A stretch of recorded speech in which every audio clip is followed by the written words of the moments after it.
ఒక రాజకీయ పార్టీని ఓడించడానికి ఇక ఎన్నికలు మాత్రమే అవసరం లేదు. దాని ఆర్థిక మూలాలను కదిలిస్తే చాలు అనే కొత్త రాజకీయ వ్యూహానికి పశ్చిమ బెంగాల్ వేదికగా మారిందా? తృణమూల్ కాంగ్రెస్కు చెందిన వందల కోట్ల రూపాయల బ్యాంకు ఖాతాలు, వేల కోట్ల లావాదేవీలపైన చట్టపరమైన వివాదం, పోలీసుల చర్యలు, హైకోర్టు జోక్యం ఇవన్నీ కలిసి భారత రాజకీయాల్లో కొత్త అధ్యయనానికి తెరతీశాయా? మమతా బెనర్జీకి ఇది సాధారణ సంక్షోభమా, లేక ఆమె రాజకీయ జీవితంలోనే అత్యంత క్లిష్టమైన పరీక్ష? Let's watch the story.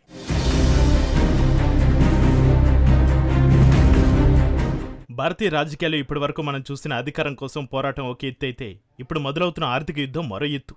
ఒకప్పుడు ప్రభుత్వాన్ని కూల్చాలంటే ఎమ్మెల్యేలను ఆకర్షించాలి, పార్టీని బలహీనపరచాలంటే ఎన్నికల్లో ఓడించాలి అనుకునే రోజులు ఉండేవి. కానీ ఇప్పుడు కాలం మారిపోయింది. ఒక రాజకీయ పార్టీ గుండెకాయపై దెబ్బ కొట్టాలంటే దాని బ్యాంకు ఖాతాలను లక్ష్యంగా చేసుకుంటే చాలని తాజా పరిణామాలు చెబుతున్నాయి. పశ్చిమ బెంగాల్లో జరుగుతున్న పరిణామాలు కూడా అదే సందేశాన్ని ఇస్తున్నాయి. మమతా బెనర్జీకి రాజకీయంగా ఎన్నో సవాళ్లు ఎదురయ్యాయి. ప్రతిసారి ఆమె వాటిని ఎదుర్కొన్నారు. కానీ ఈసారి పరిస్థితి భిన్నంగా కనిపిస్తోంది. ఎందుకంటే ఈ పోరాటం ఎన్నికల మైదానంలో కాదు, నేరుగా బ్యాంకింగ్ వ్యవస్థలో చట్టపరమైన వేదికలపై సాగుతోంది. తృణమూల్ కాంగ్రెస్ కు చెందిన 3 ప్రధాన బ్యాంకు ఖాతాలో ఉన్న 440 కోట్ల డిపాజిట్లపైన వివాదం తలెత్తడం, అనంతరం పోలీసు చర్యల నేపథ్యంలో సుమారు 1000 కోట్లకు పైగా సంబంధించిన ఆర్థిక లావాదేవీలు స్తంభించాయనే పరిణామాలు బెంగాల్ రాజకీయాల్లో తీవ్ర చర్చకు దారితీశాయి. ఇది కేవలం ఒక బ్యాంకు ఖాతా వివాదం కాదు, ఒక పార్టీ ఆర్థిక నాడిని లక్ష్యంగా చేసుకున్న రాజకీయ చట్టపరమైన పోరాటంగా మారింది. ఇప్పటివరకు పార్టీ కార్యాలయాలపై, ఎన్నికల గుర్తుపై, ఎమ్మెల్యేల సంఖ్యపై పోటీ చూసిన దేశం ఇప్పుడు పార్టీ నిధులపైన అసలు యుద్ధం ఎలా జరుగుతుందో ప్రత్యక్షంగా చూస్తోంది. ఇదే ఈ కథలోని అత్యంత కీలకమైన మలుపు. ఇక్కడ మరో ప్రశ్న కూడా తలెత్తుతోంది. ఒక ప్రాంతీయ పార్టీకి వేల కోట్ల రూపాయల ఆర్థిక వ్యవస్థ ఒక్కసారిగా చట్టపరమైన పరిశీలనలోకి వస్తే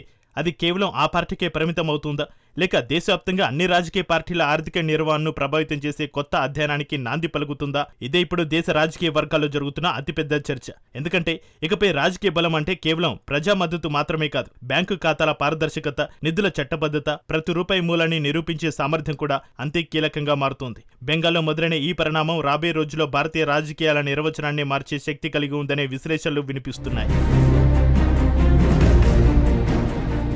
ఇక్కడే ఈ మొత్తం వ్యవహారంలో అత్యంత ఆసక్తికరమైన వ్యూహాత్మక కోణం కనిపిస్తోంది. ఒక రాజకీయ పార్టీని ఓడించడానికి ప్రత్యర్థి పార్టీ అవసరం లేకపోవచ్చు. సొంత పార్టీలోనే పుట్టిన అసమ్మతి చాలనే పరిస్థితి ఏర్పడింది. గతంలో తిరుగుబాటు నేతలు పార్టీ అధ్యక్ష పదవిని సవాల్ చేసేవారు, ఎన్నికల గుర్తుపై హక్కు కోరేవారు, శాసనసభలో తమ సంఖ్యాబలాన్ని నిరూపించుకునేవారు. కానీ ఇప్పుడు బెంగాల్లో కనిపిస్తున్న చిత్రం పూర్తిగా భిన్నంగా ఉంది. నేరుగా పార్టీ బ్యాంకు ఖాతాలని లక్ష్యంగా చేసుకోవడం, ఆ నిధులు చట్టబద్ధమైనవేనా అనే ప్రశ్నను లేవనెత్తడం, చివరకు చట్ట అమలు సంస్థలను రంగులోకి దించడం భారతీయ రాజకీయాల్లో కొత్త తరహా వ్యూహానికి సంకేతంగా కనిపిస్తోంది. అంతర్గత విభేదాల అనంతరం నమోదైన ఫిర్యాదుల ఆధారంగా పోలీసుల చర్యలు వేగంగా సాగడం, పార్టీకి సంబంధించిన కీలక ఖాతాలపై పరిమితులు విధించబడడం, దాదాపు 1000 కోట్ల రూపాయల ఆర్థిక వ్యవస్థపైన ప్రభావం పడడం తృణమూల్ కాంగ్రెస్ ను ఊహించని ఒత్తిడిలోకి నెట్టింది. సాధారణంగా ఒక రాజకీయ పార్టీ బలహీనపడ్డానికి ఎన్నికల్లో ఓడిపోవాలి. కానీ ఇక్కడ ఎన్నికలు ముగిసిన తర్వాతే అసలు రాజకీయ పోరాటం ప్రారంభమైంది. ఈ పరిణామం మరో విషయాన్ని స్పష్టం చేస్తుంది. ఆధునిక రాజకీయాల్లో డిజిటల్ బ్యాంకింగ్, ఆర్థిక నిఘా, చట్టపరమైన ఫిర్యాదులు కలిసి ఒక పార్టీ సంస్థాగత బలాన్ని కూడా కుదించే స్థాయికి చేరుకున్నాయి. అయితే ఇక్కడ మరో కీలక ప్రశ్న కూడా ఎదురవుతోంది. ఒకవైపు చట్టం తన పని చేయాలి, అక్రమ నిధులపై విచారణ జరగాలి, ఇందులో ఎలాంటి సందేహం లేదు. కానీ అదే సమయంలో తుది తీర్పు రాకముందే ఒక ప్రధాన రాజకీయ పార్టీ రోజువారీ కార్యకలాపాలు పూర్తిగా స్తంభించే పరిస్థితి రావడం ప్రజాస్వామ్య వ్యవస్థకు ఎంతవరకు అనుకూలం? ఇదే అంశాన్ని కలకత్తా హైకోర్టు కూడా పరిశీలించింది. అందుకే పూర్తిస్థాయి నిషేధం విధించకుండా ప్రత్యేక అధికారిని నియమించి న్యాయపరమైన పర్యవేక్షణలో అవసరమైన ఖర్చులకు అనుమతి ఇచ్చింది. ఒకవైపు విచారణ కొనసాగాలి, మరోవైపు ప్రజాస్వామ్య ప్రక్రియ కొనసాగాలి అనే సమతుల్య దృక్పథాన్ని కోర్టు ఎంచుకుంది. కానీ ఈ కేసు ఇక్కడితో ముగిసే అవకాశం కనిపించడం లేదు. ఎందుకంటే ఇది కేవలం తృణమూల్ కాంగ్రెస్ కేసు కాదు, రేపు దేశంలోని ప్రతి ప్రాంతీయ పార్టీని ప్రభావితం చేసే రాజకీయ నిధుల భవిష్యత్తుపై జరుగుతున్న అత్యంత కీలకమైన న్యాయ పోరాటంగా మారుతుంది. అయితే ఈ మొత్తం వ్యవహారంలో ఎక్కువగా చర్చ జరుగుతున్న పేరు మమతా బెనర్జీది. ఎందుకంటే 2 దశాబ్దాలుగా పశ్చిమ బెంగాల్ రాజకీయాల్లో తృణమూల్ కాంగ్రెస్ అంటే మమత అంటే తృణమూల్ అనే స్థాయిలో రాజకీయ సమీకరణాలు కొనసాగాయి. అలాంటి నాయకత్వం ఇప్పుడు మొదటిసారి ఒకేసారి 3 దిశల నుంచి ఒత్తిడిని ఎదుర్కొంటోంది. ఒకవైపు అంతర్గత అసమ్మతి, మరోవైపు చట్టపరమైన వివాదాలు, ఇంకోవైపు ప్రతిపక్షాల రాజకీయ దాడులు. ఈ 3 అంశాలు ఒకేసారి కలిసి రావడం గతంలో పెద్దగా కనిపించలేదు. ఇదే ఇప్పుడు బెంగాల్ రాజకీయాల్లో అసలు పరీక్షగా మారుతోంది. మమతా బెనర్జీ ఇప్పటివరకు అనేక రాజకీయ సంక్షోభాలను ఎదుర్కొన్నారు. కేంద్ర ప్రభుత్వంతో ఘర్షణలు జరిగాయి, ఎన్నికల్లో తీవ్రమైన ప్రచారాలను ఎదుర్కొన్నారు, అవినీతి ఆరోపణల నేపథ్యంలో పార్టీకి చెందిన పలువురు నేతలు విచారణలు ఎదుర్కొన్నారు. అయినప్పటికీ ప్రతి ఎన్నికలోనూ ఆమె తన రాజకీయ ఆధిపత్యాన్ని నిలబెట్టుకున్నారు. కానీ ఈసారి పరిస్థితి కొంత భిన్నంగా కనిపిస్తోంది. ఎందుకంటే ప్రత్యర్థుల విమర్శల కంటే పార్టీ ఆర్థిక వ్యవస్థ ఇప్పుడు చట్టపరమైన పరిశీలనలోకి రావడం తృణమూల్కు మరింత ఇబ్బందికర పరిస్థితిని సృష్టిస్తోంది. ఇక రాజకీయ పార్టీకి ప్రజా మద్దతు ఎంత ముఖ్యమో అదే స్థాయిలో ఆర్థిక విశ్వసనీయత కూడా కీలకమైన వాస్తవాన్ని ఈ పరిణామం గుర్తు చేస్తోంది. అయితే మమతా రాజకీయ భవిష్యత్తు పూర్తిగా ముగిసిపోయిందని ఇప్పుడే తేల్చేయడం తొందరపాటు అవుతోంది. కానీ ప్రమాద సంకేతాలు మాత్రం స్పష్టంగా కనిపిస్తున్నాయి. కోర్టులో కేసులు కొనసాగితే, ఆర్థిక వ్యవహారాలపై మరింత నిఘా పెరిగితే, పార్టీలో అంతర్గత విభేదాలు మరింత తీవ్రమైతే సంస్థాగత బలం క్రమంగా దెబ్బతినే అవకాశం ఉంది.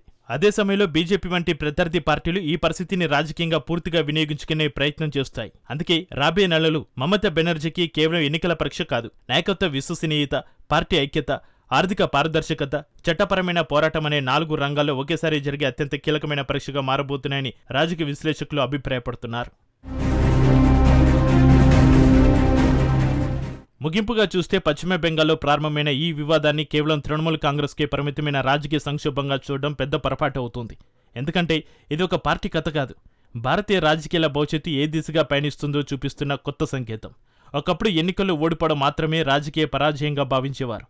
కానీ ఇప్పుడు పరిస్థితి మారిపోయింది. ఎన్నికల్లో గెలిచినా, ఆర్థిక వ్యవస్థపై చట్టపరమైన అనుమానాలు పెరిగితే, బ్యాంకు ఖాతాలు స్తంభిస్తే పార్టీ కార్యకలాపాలే నిలిచిపోయే పరిస్థితి ఏర్పడుతోంది. అంటే రాబోయే రోజుల్లో రాజకీయ శక్తిని నిర్ణయించేది కేవలం ప్రజా తీర్పు మాత్రమే కాదు, ఆర్థిక పారదర్శకత, డిజిటల్ లావాదేవీల విశ్వసనీయత, చట్టబద్ధమైన నిధుల నిర్వహణ కూడా అంతే కీలకంగా మారబోతున్నాయి. ఇక్కడ మరో ఆసక్తికరమైన పరిణామం కూడా కనిపిస్తోంది. ఒకప్పుడు రాజకీయ పార్టీల అంతర్గత లెక్కలు బయటకు రావడం చాలా అరుదు. కానీ ఇప్పుడు డిజిటల్ బ్యాంకింగ్, ఆర్థిక నిఘా వ్యవస్థలు, కఠినమైన చట్టాలు, కోర్టుల పర్యవేక్షణ కారణంగా ప్రతి రూపాయి ప్రయాణాన్ని గుర్తించడం గతంతో పోలిస్తే చాలా సులభమైంది. అంటే ఇకపై అధికారంలో ఉన్న పార్టీ అయినా, ప్రతిపక్షంలో ఉన్న పార్టీ అయినా ఆర్థిక క్రమశిక్షణను నిర్లక్ష్యం చేసే అవకాశం దాదాపు ఉండదు. ఇదే కారణంగా పశ్చిమ బెంగాల్లో జరుగుతున్న ఈ పరిణామాలను దేశవ్యాప్తంగా అన్ని ప్రాంతీయ పార్టీలు అత్యంత ఆసక్తిగా గమనిస్తున్నాయి. అయితే మమతా బెనర్జీకి ఇంకా రాజకీయ అవకాశాలు పూర్తిగా ముగిసిపోయాయని చెప్పడం సరైంది కాదు. ఆమె గతంలో కూడా అనేక సంక్షోభాలను అధిగమించారు. కానీ ఈసారి ఆమె ముందున్న సవాళ్లు భిన్నమైనవి. ఇది కేవలం బీజేపీతో రాజకీయ పోరాటం కాదు, చట్టపరమైన పోరాటం, సంస్థాగత విశ్వసనీయత, పార్టీ ఐక్యత, ఆర్థిక పారదర్శకత అన్ని కలిసిన బహుముఖ పరీక్ష. ఈ పరీక్షలో తృణమూల్ కాంగ్రెస్ తన వ్యవస్థను పునర్వ్యవస్థీకరించగలిగితే మరోసారి బలపడే అవకాశం ఉంటుంది. లేకపోతే అంతర్గత విభేదాలు, ఆర్థిక వివాదాలు, నిరంతరం న్యాయ పోరాటాలు కలిసి పార్టీ రాజకీయ ప్రభావాన్ని క్రమంగా బలహీనపరిచే ప్రమాదం ఉంది. అందుకే బెంగాల్లో వినిపిస్తున్న ఈ అలజడి రేపటి భారతీయ రాజకీయాల్లో ప్రతి పార్టీకి ఒక హెచ్చరికగా, ప్రతి నాయకుడికి ఒక గుణపాఠంగా, ప్రతి ఒక్కరికి పారదర్శక రాజకీయాల అవసరాన్ని గుర్తు చేసే చారిత్రక మలుపుగా నిలిచే అవకాశాలు స్పష్టంగా కనిపిస్తున్నాయి. బెంగాల్లో మొదలైన ఈ న్యాయ పోరాటం చివరికి తృణమూల్ కాంగ్రెస్ను ఎటువైపు తీసుకెళ్తుందో కాలమే నిర్ణయిస్తుంది. కానీ ఒక విషయం మాత్రం స్పష్టంగా కనిపిస్తుంది. రాబోయే రోజుల్లో భారతీయ రాజకీయాల్లో కేవలం ప్రజాబలం సరిపోదు. ఆర్థిక పారదర్శకత, చట్టబద్ధమైన నిధుల నిర్వహణ, సంస్థాగత విశ్వసనీయత కూడా విజయాన్ని నిర్ణయించే కీలక ప్రమాణాలుగా మారబోతున్నాయి. మరి ఈ పరిణామం మమతా బెనర్జీ నాయకత్వానికి తాత్కాలిక ఎదురుదెబ్బగా మిగులుతుందా, లేక భారతీయ ప్రాంతీయ రాజకీయాల్ని మార్చే శాశ్వత మలుపుగా నిలుస్తుందో లేదో దీనికి కాలమే సమాధానం చెప్పాలి.